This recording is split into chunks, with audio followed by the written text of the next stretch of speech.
We're good to go. Good to go. Hi. Okay. So it's cottage pie today, a traditional British classic, known for being cheap and being able to use the bits and pieces of leftovers and quite economical, yeah, to produce. Yes. Good. So we're going to start off with the mince. Now you can use minced beef for cottage pie, or there's corn. Yeah? Oh, yes. So corn is an alternative. So this is for the vegan community, yeah? It is an alternative, yes. So yeah, if you're vegan, vegetarian, this is something that's going to be suitable for you. And does that have as much protein? Vanessa, we'd like to talk about the protein content. Is that your area? Okay, so that information will be available later on as regards to the exact, what's it say on here? Nutrition. Okay, so it's got protein is 15 grams per 100, yeah? 15 grams of protein per 100 grams that you use.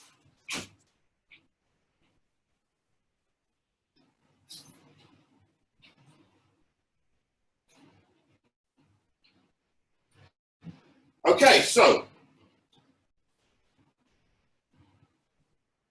I'm going to do it a little bit back to front because it takes 30 to 40 minutes to cook. So I'm going to show you now how to make this mince. So this can be either used using vegetable protein like the corn or using the minced beef. Can you see that? I can see that. That looks lush. Okay. And it's that old phrase, here's the one I prepared earlier. Okay. so there's that there. That's how it looks with the potato on it. Wow. Okay. Get to that by the end of today's webinar. So I'm going to put some cheese on this one now, which is optional. Obviously, if it's vegan, you would use vegan cheese or you'd leave it out.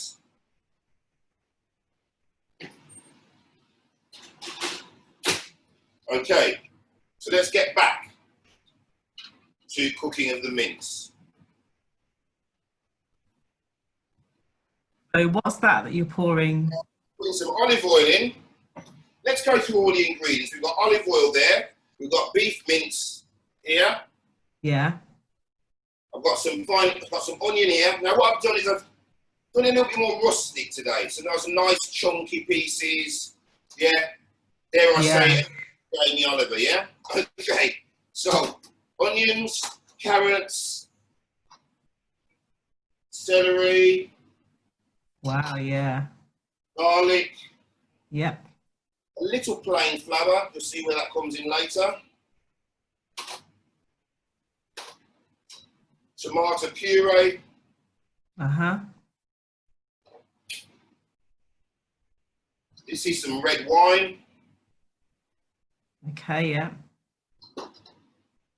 Beef stock. Some Worcestershire sauce. Yeah. A few sprigs of thyme. Great, we will need our seasonings.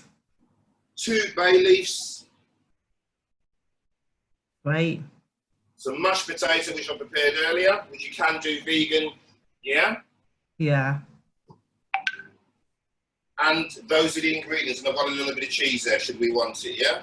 And you can get vegan cheese as well if you... You can get vegan cheese as well, yeah. Brilliant. I think it's really important with as many dishes as possible to include a vegetarian or vegan alternative.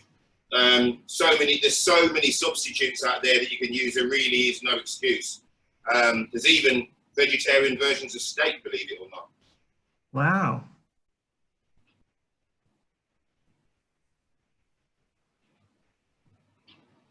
Okay, so stove's on. So I've got my mince and I've got my carrots, yeah? Yeah. Heating the oil, adding my mince.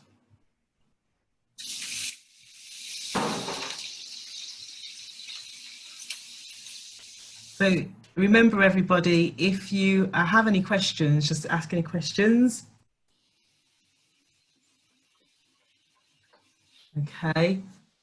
So if I speak, it goes to me. Yeah, what you're looking for is a change of colour. Okay. So you're still quite red there, isn't it? Yeah. When it's cooked, it will be brown. Also, keep it moving. What you don't want is big lumps of meat that have clumped together and cooked together. Yeah?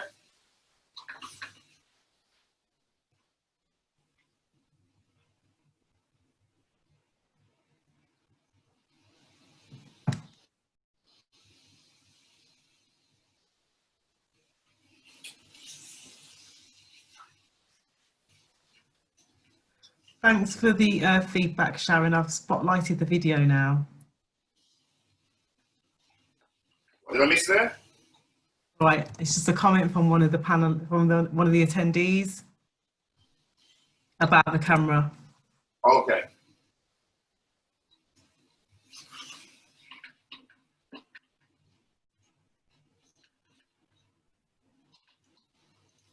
Okay, you see that's beginning to start to take colour in some areas, but it's got a way to go yet, yeah?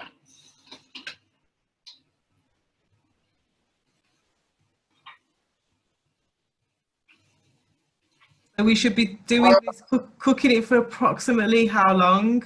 Okay, so that will need about 15 minutes. I mean, it's a smaller amount, so probably 10 minutes will be sufficient.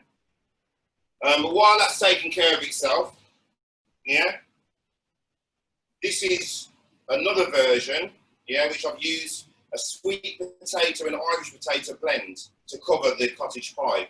Wow, so you can use various variations. Oh, 100%. I mean, at the end of the day, in essence, everything evolves in time, doesn't it?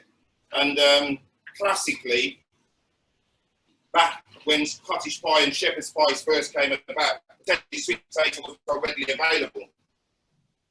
Well, it's a healthier potato, so to do a 50-50 blend, it gives you colour in fish. 2, it's a little bit better for you. 3, it gives it a slightly sweet finish, and it's something different. And again, it's that opportunity to merge cultures, isn't it? It is, yes, yeah. I believe we have a term for that. We call that cross-culture cooking. This whole program is all about.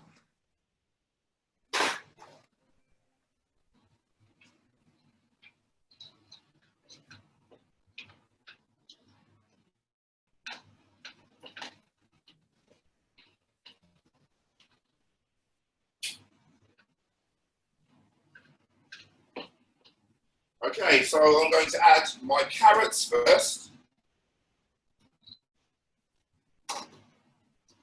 because they're the hardest ingredients of carrots, celery, and onions. Yeah, so they'll take the longest to cook.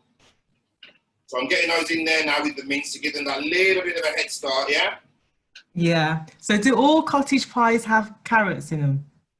Okay, so carrots, celery. I think this is pretty much, this recipe is stripped back to be as classic and as basic as possible. So yeah, all of these ingredients are pretty much key to a classic cottage pie. If you haven't got them, it's not the end of the world. It's not a game changer. But one of the things that a cottage and shepherd's pie bring to the table is if you just wanted to eat that, it's got vegetables, it's got its protein, it's got its carbohydrate, the potato on the top. It's in essence a one-stop shop, yeah, as regards to your nutrition. So if you leave the vegetables out of the inside of the cottage pie, potentially you'll need to serve vegetables on the side.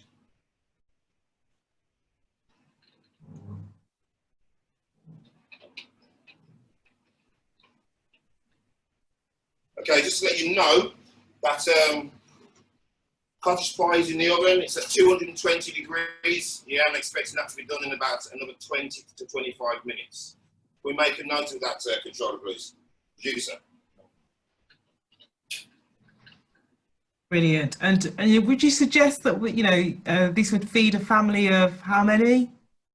Okay, so The recipe that I've provided will do up to 8 people. Oh, that's good. That's Yeah. good. The quantity in this pan, I'd say, would feed 4 to 5 people comfortably. Brilliant. So the mashed potato that you did earlier on, is that in the recipe as well? It is, yes. Which that means consists of potato, milk, butter, and salt and pepper. That's it. Yeah. So you just boil the potatoes, just run through it while we're cooking. Okay. So you peel your potatoes, get them all to an even size. Yeah. Put those into cold water. Put that onto the stove. Yeah. Bring that to the boil and keep it boiling. You'll know it's ready when you put a knife in one of the potatoes and the potato leaves the knife and drops back into the water. Okay. Then you take the potatoes out of the pan, you drain them, potentially in a colander, and leave them to stand for 2 to 3 minutes. Then you'll put them into a pot and you would take a masher of choice and start to mash those potatoes until it begins to get really smooth. Yeah. Once it starts to get really smooth, you then add your seasoning, your butter, and your milk. Yeah. If you want, you can warm your butter and your milk slightly, which sometimes makes it easier to apply and really brings those flavors together. Yes. Yeah. And I mean, going back to the potatoes, is there any particular type of potato that's the best to use for mashed potatoes? Potatoes will vary according to time of year. Maris Piper potatoes are good all-round potatoes, good for chipping as well. You can use a baking potato. The main thing is that it cooks evenly and it's completely soft. You don't want lumps really in a mashed potato. It needs to be smooth, like my hairstyle. And you are looking very smooth today, Chef. Well, thank you very much. Right, okay, so I'm going to add now the celery.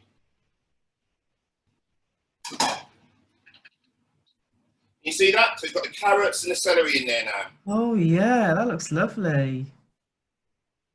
I'm going to add some thyme.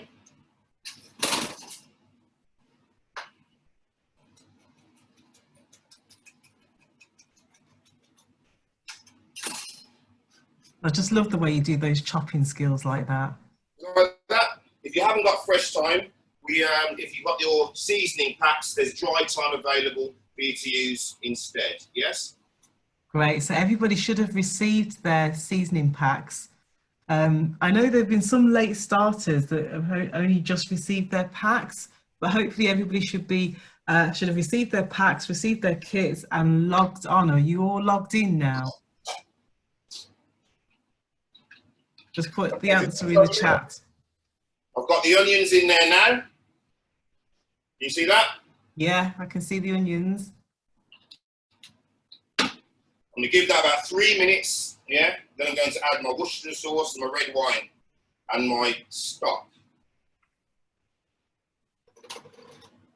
I'm getting some replies. Everybody seems to have logged in and received the course and the recipe, so that's good.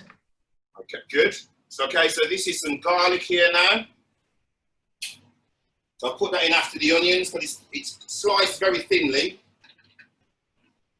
So it won't need very long at all. So this mince now is quite shelly, as we would say. So it's all separate. Yeah? Yeah, I can see. No big lumps in there. You see? Yeah. Another reason for having your vegetables quite rustic and chunky is it's a variation of textures. Yeah, so when you're eating the pie, there's a bit more going on other than everything to mush, if that makes sense. You want something to kind of bite into, don't you? It's nice to have something to bite into, I have to say. Okay, so a little red wine. So again, we may have some cultures who are taking part that don't use alcohol. Have you got an alternative suggestion? Yes, yeah, and a great alternative for using red wine is leaving it out. yeah, that's basically what you would do, yeah. So what flavour does that bring to the table? Okay, so to me, it gives a depth of flavour. Red wine lends itself to red meat, so when you're making sauces for red meats, red wine always brings something a little bit Gucci to the table, you know. Also, something you do have an alternative of, I'm going to add some Worcester sauce, but you can get a vegan alternative for Worcester sauce. Yeah, I do believe Waitrose do it. I think the Co-op. I think the important thing with all the cooking courses that we do is to be innovative and to add your own spin on it. We're just providing the basic recipe, and I think what I'd like to see from all the people taking part is that they put their own spin on it. Most definitely. Many a great dish has evolved just by doing that.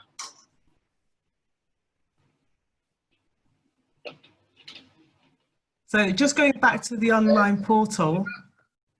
Oh yeah, can see that. Right, I'm now going to add the stock. So again, did you make this stock yourself? Okay, so let me show you something.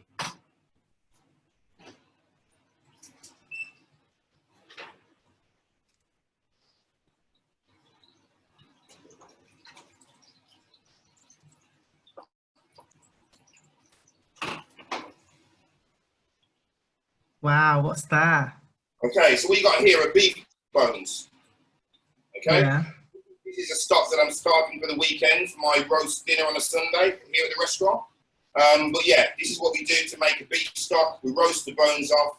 These will be roasted in the oven for a couple of hours. Then they'll go into a pan on the stove with celery, onions, carrots, water, bay leaf, some garlic, and that'll be on for about 9 hours, 9 to 12 hours, yeah? And then what we'll do is we'll then take all of the bones and vegetables out of it, yeah? Drain that, yeah? And then we'll reduce it, yeah? And make it into a stock. Okay. Now, to me, that sounds like a lot of hard work. I'm a busy working woman, so if I can't do that, what do I do? If you're in that situation, there's things like this. So that's Wow. a beef stock, yeah? That's a beef stock powder. You're probably more familiar with little stock cubes. You have them in the supermarket. You have chicken, you have beef, you have veg, all different kinds of stock cubes. So just using a stock cube and mixing it with water, in essence, is going to give you a stock. Thanks for that.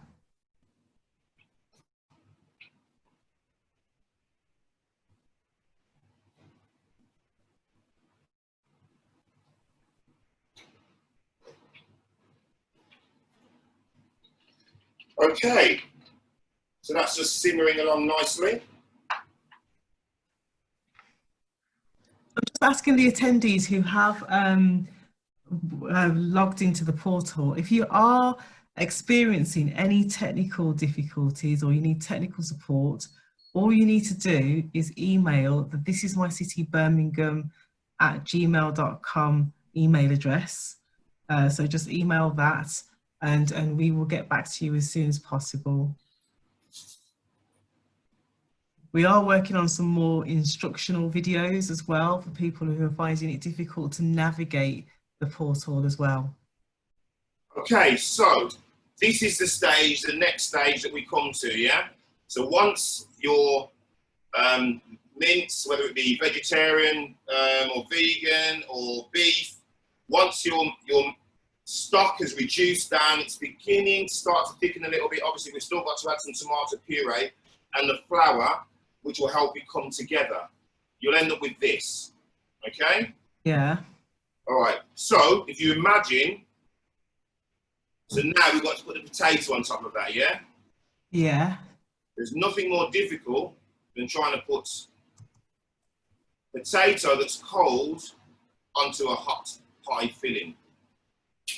Right, Okay? why? Why is that? It tends to sink into the mixture, okay? So this can be hot as long as the potato is hot as well. Does that make sense? Yes.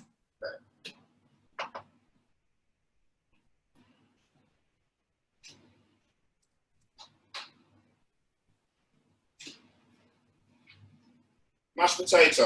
You see the steam coming off that? Yeah. Okay. So,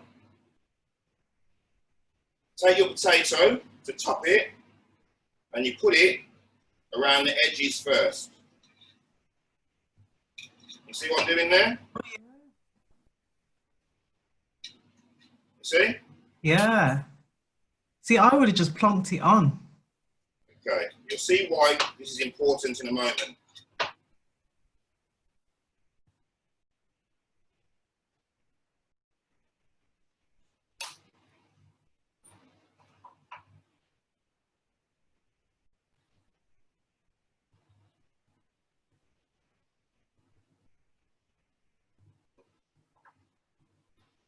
Okay, so you can see I've got potato everywhere on there apart from the middle. Yeah. Okay? Right, so I'm going to use my spoon now and start pressing it down.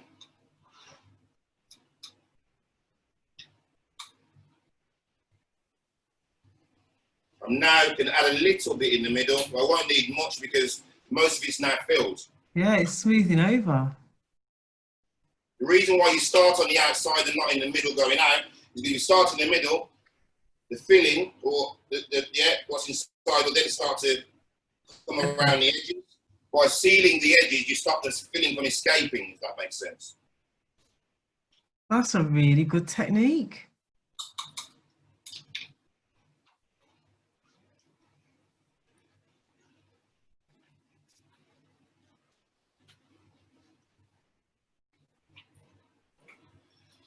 Okay.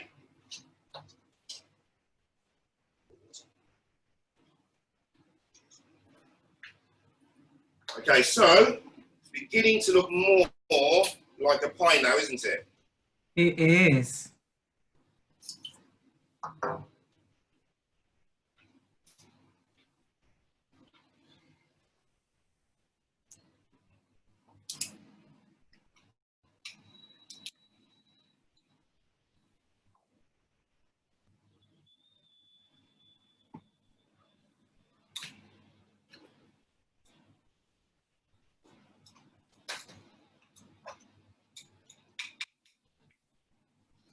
Give that a little stir, remembering that that's ticking over there.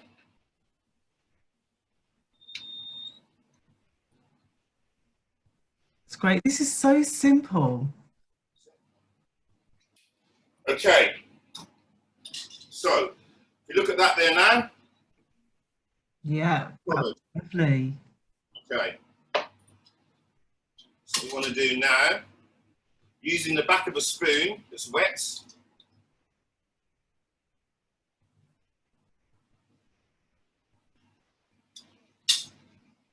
So that's just plain water in the bowl. You just wet the spoon and you're just making the pattern.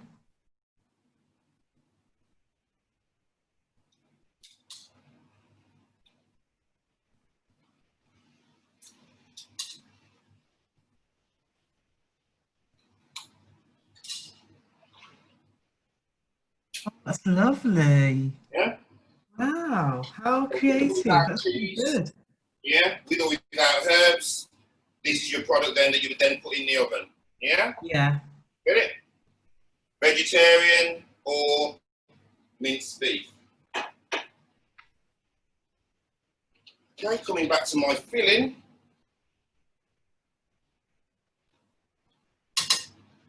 Add my tomato puree.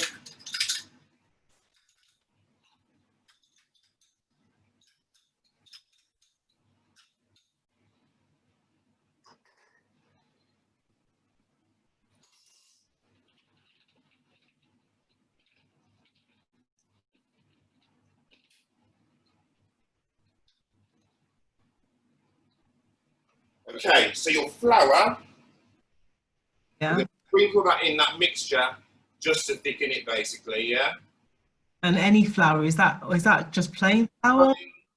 Plain flour. You could, if you're gluten-free, gluten intolerant, you can use corn flour, but then you'd mix that with a little bit of water first and then you'd add it to the mixture.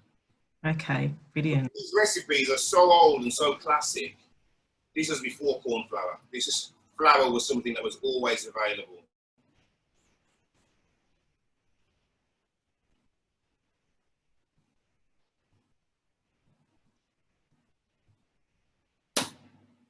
So I sprinkled it all over, look, and I'm going to stir it in.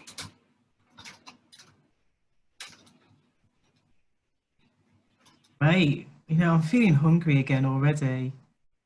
Every time I join this seminar, I forget to have my lunch. No, it's not fair. Our thoughts are with you. I know, I need to organise.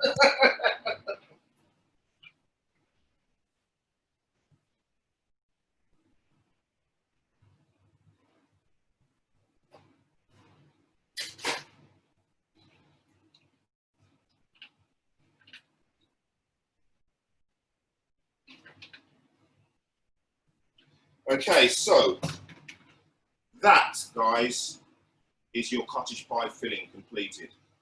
That looks lush. I mean, that just looks so nutritious and full of goodness. And it's got those nice chunky bits of vegetables. So there's a visual thing going on there. You can see the colours. You imagine you have your potato on the top. You cut through your potato and then you get to the bottom and you reach this. It's like, That's better than any shop bought cottage pie. I'd like to think so. And I'm sure our attendees can do even better than you, Chef Lorenzo. Do you know what? I'll be more than happy and proud to see that happen. I've looked at the portal and I've seen some amazing creations that have been uploaded. They're going to outdo you.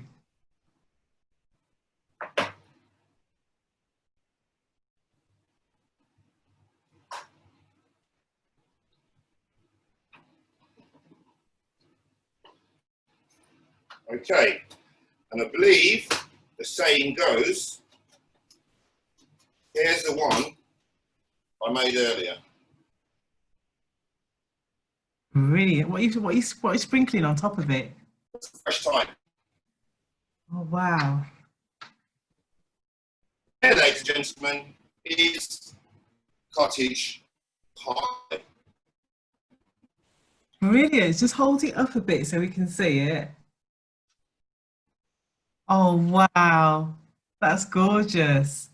I've got comments coming through. Everybody's saying it's yummy. That looks really great. Wow. Has anybody got any questions that they want to ask Chef Lorenzo? I'm going to unmute everybody. I'm going to unmute all the attendees. Just wait, bear with me 1 minute while I just unmute you all.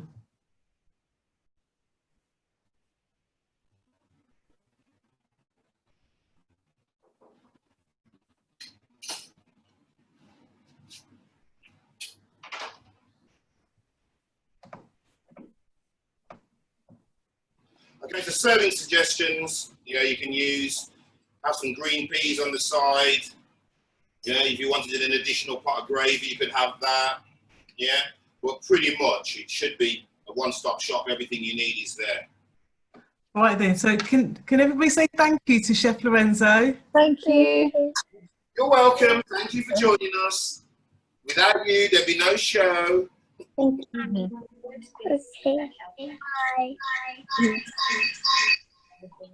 Bye. Bye. Bye. Anybody got any questions? No?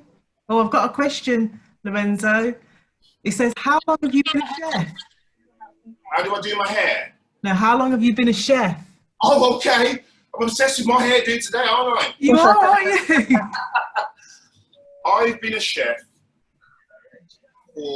since I've been cooking since I was about 11. As a professional chef, somebody being paid to cook, I've been doing that since I was 18. So it's just 4 years, really. As you know, I'm 24. And so where did you, tell us your journey. How did you get to be a chef in terms of your training? I became a chef because I like to eat food. I like to eat good food. And as a child, I knew the day was going to come where I was going to have to leave home, fend for myself, meals. So I fast realised it was down to me to make a difference. To maintain those flavours that evoke emotion, those flavours that make me feel great about being a human being, those flavours that make me feel grateful to people. So it was down to me to learn how to cook for myself, and because I like to please people, I decided that being a chef was a thing for me to do. Because I'd learned how to cook, or I was learning how to cook, and I knew the pleasure that it gave me, and I wanted to be that guy to please as many people as possible. Oh, that's lovely. Got another question. Well, it's not a question, it's more of a comment. So I'm going to just read it out. Hang on. Head and shoulders. Head and shoulders is not. Yeah, that's what I use. Me and Claudia Wilkerman the whole time. Okay. So it says, no question. I like the technique on putting on the mashed potatoes. I will follow that. Also the recipe. The changes I made is the cheese, since vegan cheese is more expensive, I think. So I have normal cheddar cheese. Thank you very much. Okay. We ain't having no cheese on ours. If you're going to use a cheese that's not vegan, I would recommend a mature cheddar. Is afterwards when we're ready to. Sorry, we've got somebody talking on the, because I've opened up all the mics, you can hear everybody talking. Just mute them all. So I've got one more question. It says, I made last week's recipe, also made some changes with the stock I have. I changed the fusilli to macaroni and I used olive oil. Okay. My order for my coconut oil hasn't arrived yet. It's delicious and we'll take a photo next time since I ran out of spinach. Brilliant. That's lovely to hear. Do you know what? It's listening and hearing about people cooking the dishes that I'm cooking makes it worthwhile. Yeah. I do this to involve people and to open doors for people and give them opportunities to taste and to cook and to share in things that ordinarily they may never get the chance to do. Imagine, once you've cooked a dish that you've cooked with me, I'm with you always. So I've got one more question, Chef. The question is, what inspired you to become a chef? That's a little bit related to the other question. I wanted to emulate the pleasure that I got from eating food that my parents cooked for me. Yeah, I wanted to give the same pleasure to other people, and it's a way of touching lots of different lives, whether you speak English or not. If I serve you a plate of food and it comes back empty, we've communicated. Yeah, you've said I've enjoyed that. I've said please enjoy, and you've eaten it. So it's a way of communicating with people from all walks of life, all different cultures, and to me, it's a way of bringing people together. Whenever I cook, I'm bringing people together, whether it's in a restaurant format, at home for a barbecue, a dinner party, even a family sit down. You're sitting together, and that's what food can do. Yeah, absolutely. Those moments with, with family members and friends, are what's missing at the moment. So it's nice to have that opportunity to do that around food. Any more questions? Okay, so I'm gonna thank Chef Lorenzo for this week's live demo. Next week we've got Chef Sheikh, who's going to be doing Bangladesh. So that's tune in for that one. That's going to be a really, really good demonstration. So if anybody wants to unmute their mic and say thank you to Chef Lorenzo, feel free to do that. And I'm going to be logging off soon. Thank you. Thank you, Chef Lorenzo. It's been a pleasure. You know what? You're very welcome. You're very welcome, all of you. And there's one thing left for me to say, and that's, let's get culture cooking!